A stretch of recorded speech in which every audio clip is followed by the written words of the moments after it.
November 1988. Washington, D.C. rain. Against the windows of the Capitol Hill briefing room since morning, Gregory Peck sat in the back row, still in his coat, listening to a conversation he was never meant to hear.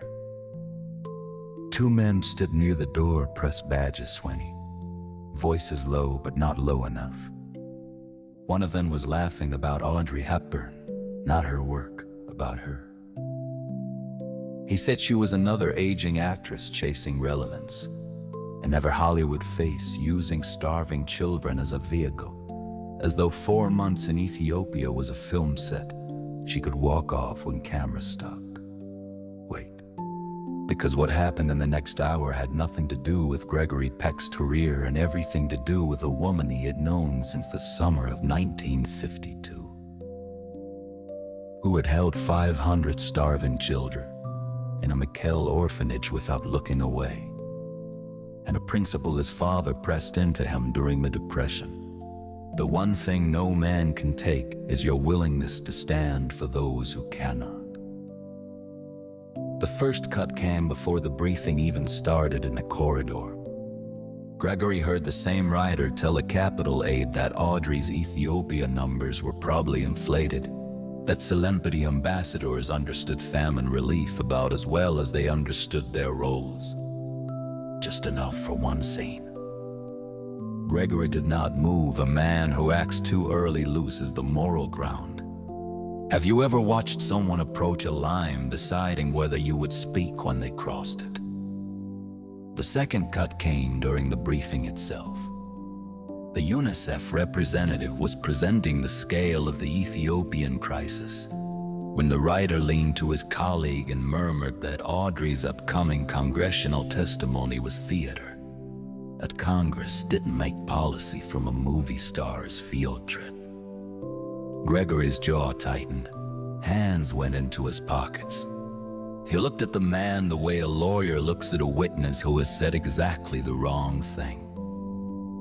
The third cut came when the briefing ended and the writer said loudly near the door that what Audrey really needed was a good publicist before Congress, because the sympathy vote only carries so far before the committee starts asking real questions she won't be able to answer. Gregory stood. 6 feet 3 inches, silver-haired, 72 years old, he crossed the room unhurried. By the time the writer recognized who was approaching, Gregory was there.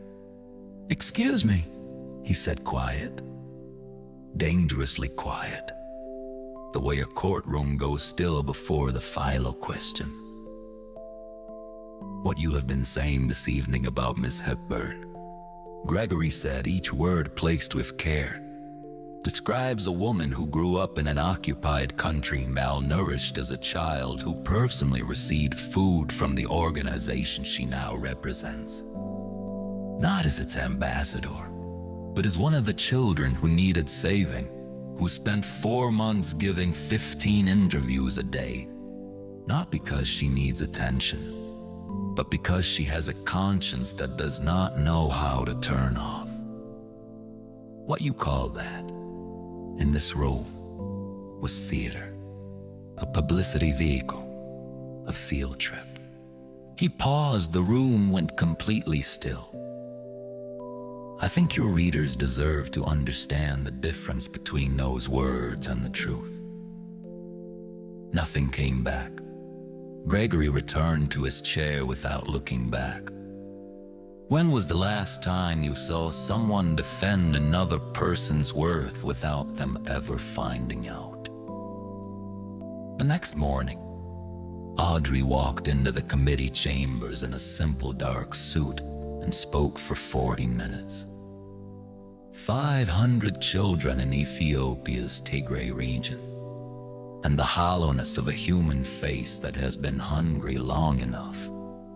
A face she had seen in her own mirror as a child in Holland, and not thought about in decades until it looked back at her from 100 small faces in the field. She was not performing.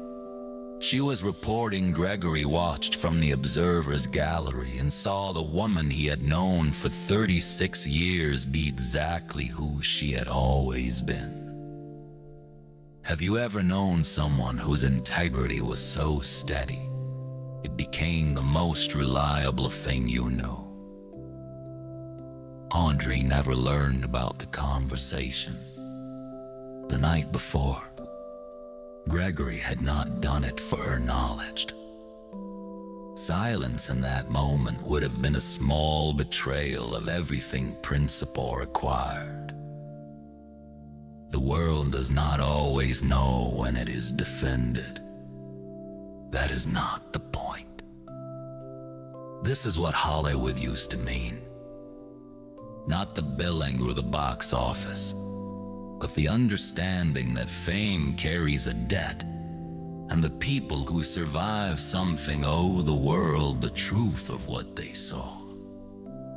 If you remember when dignity was a way of living rather than a talking point, share this with someone who remembers the same. Subscribe to keep this era alive. And tell us, when have you seen someone choose principle in a room where only a few people noticed? Every memory counts. Every voice deserves to be heard.